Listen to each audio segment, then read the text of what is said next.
You're listening to the Growing On podcast, where we dig into the heart of Georgia agriculture.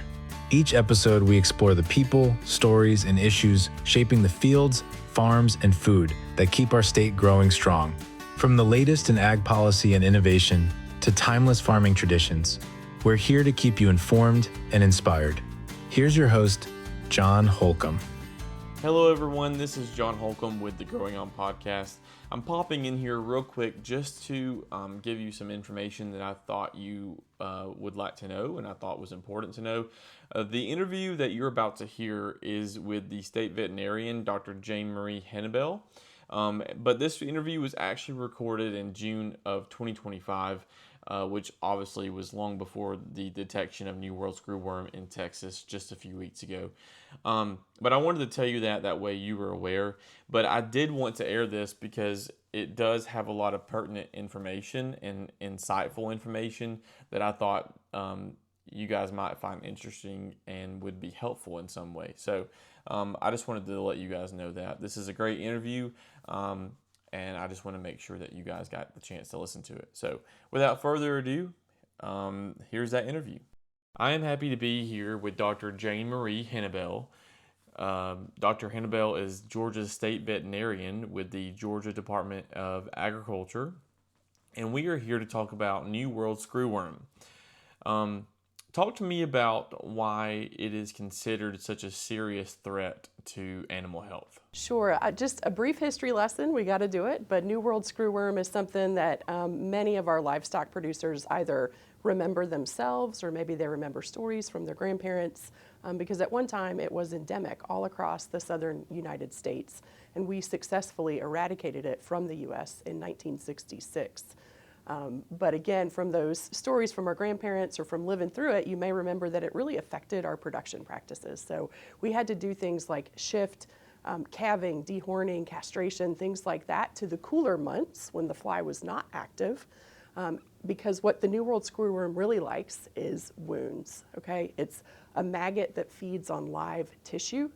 So these flies, they live to lay eggs on the edge of wounds. Those eggs then develop into maggots that will burrow into the wound, to feed off of live tissue. So what you can see as a cattle producer, for example, is any type of a wound that just keeps getting bigger. It's not healing. You've kind of done your normal treatments or approaches with your veterinarian and it's not healing, it's getting bigger. You notice maggots. It may have a really foul odor to it. That's a really common presentation for New World Screwworm. And the estimates are, at this point, adjusting for inflation and everything else, that if we had an incursion of New World Screwworm, it could cost livestock producers around $1 billion a year to respond to and control and eradicate. Wow. So pretty significant economic impact as well as impacting animal health and potentially human health. Because the fly, again, it's really attracted to wounds and things like that, but it will lay eggs on any mammal that has a wound, including humans, and occasionally birds. So there are a lot of different species, obviously, that it can be attracted to and infest a nice, fresh wound. All right, so I'm going to dissect a little bit about what you said. You mentioned that it would have a huge financial impact, but specifically here in Georgia, what kind of impact or I guess what kind of issues could it have for livestock producers? Does travel across state lines shut down? How does it disrupt the state of Georgia or the livestock industry here in Georgia? I'll kind of start at the farm level and then go out. So immediately for our livestock producers, it will affect not only animal health, but obviously your productivity. Animals that have these big wounds that are infested with New World Screwworm, it decreases their production. They don't gain weight. They don't want to eat. So you'll see kind of immediate impacts just to the overall health of your herd and your productivity. And then as we expand out, what's going to happen is parts of the state where we had a detection, that basically becomes kind of a quarantine area where we're going to work to try to eradicate the fly from that region. It will affect your ability to move animals out of that region. You'll have to treat them and have an inspection and things like that before they can move to an unaffected part of the state or to an unaffected other state. So if you are, moving calves out to feed in the Midwest, yes, you would definitely be impacted because you would have to have treatments and a certification that they are free of these maggots and eggs. They're free of New World screwworm in order to move to a feedlot in another state or to move to another part of our state that's not affected.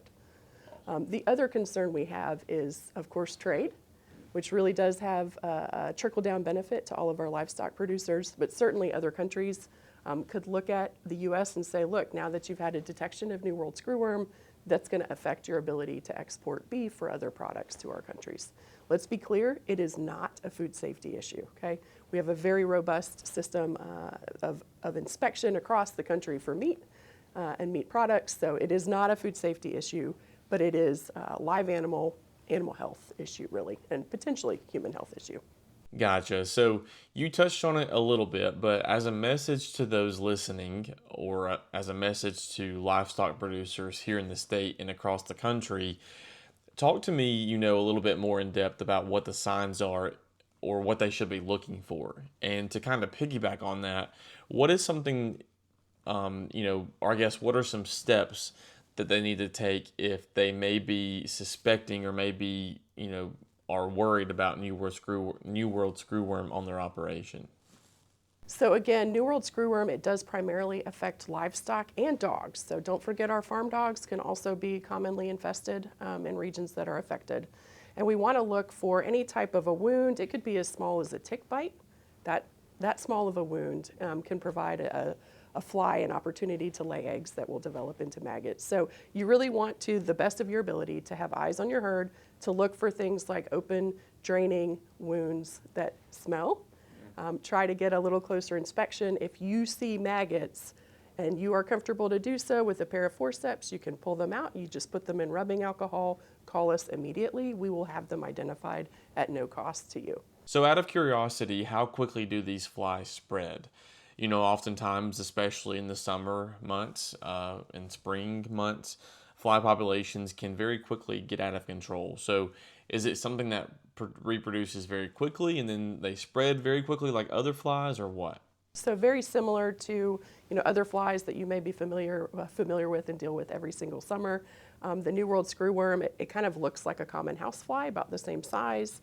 The life cycle is anywhere from 10 to about 30 days. The females, once they are hatched, once they emerge, they will mate within about 2 to 3 days. They only mate once, so that's good for eradication. Once they mate once, they're done.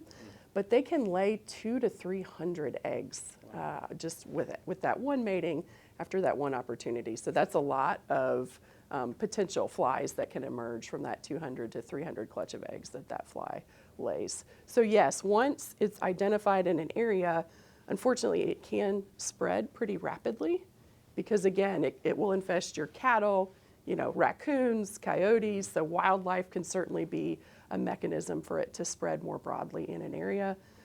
Again, expensive, time-consuming, takes a lot of labor, but we know we can eradicate it if we do have a detection.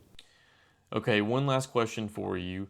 What are some preventative measures that livestock producers could take on their operations to be able to prevent this parasitic fly from spreading or becoming an issue on their farm or on their operations and possibly infesting their livestock?